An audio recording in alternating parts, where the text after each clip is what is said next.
ngejar dunia teh ti mimiti isuk jedur datang ka sore jedar teureun-eureun di baheula teh sugih ku sugihna komo jeung henteu mah tapi emang da kieu bete hirup teh engke kumaha ieu dipayuneun Gusti di hareupeun Rabbul Jalil. Gusti rugi amat bakal ditanya dagang iraha mimitina kumaha cara dagangna keuntungan teh dipake naon emang nu sia cakelon nu aing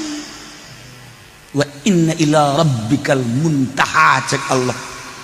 ka aing kabeh ge janu aing sia bisa dagang eta teh harta teh tung aing nitipkeun ka sia dipake naon ku sia boga jabatan emang nu sia teh jabatan teh sia naretet bintang tadinya emang nu sia nu aing teh dititipkeun ka sia pakai naon ku sia teh jabatan bintang teh di akhirat bakal dipenta pertanggung jawab boro-boro di akhirat di dunia bae asal KPK bae geus galeter-galeter eta kakarage KPK bisa disogok malaikat mah bisa disogok KPK urang mah bisa disogok masih kene ngegeter urang teh urang teu make masker bae geus neuleuh bae polisi ayo geus kararitu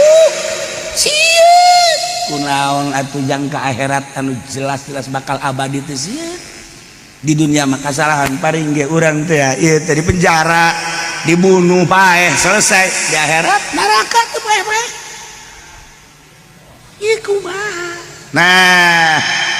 mentak mulailah diperbaiki di thariqah teh terus sudang sholawat istighfar zikir sholawat zikir itu maksudnya teh supaya bisa ikhlas mulai diatur di thariqah mah inna la ilaha illallah lama budak bihakin fil wujud ilallah kuari norekat la maksuda bihakin fil wujud ilallah udah dimaksud iwaldi Allah geus diatur kuari mah berangkat ka mamanana maksudna naon ieu teh ka Allah apalai ngajina la maksuda illallah daharna la maksuda illallah nginumna la maksuda illallah kawinna la maksuda illallah kabeh we geus kabeh dagang la maksuda illallah silaturahimna la maksuda illallah lamun henteu illallah ngalengis astagfirullahaladzim Gusti lelempangan abdi teh teh henteu ka Gusti hampura Gusti kadeulna makin sempit hirup teh nyempitkeun diri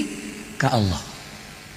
naik wari lamat luba naik wari lama wujuda ya Allah ya Rabb supaya ikhlas kumaha urang make pakaian teh ieu teh maksudna naon ieu teh oh maksudna supaya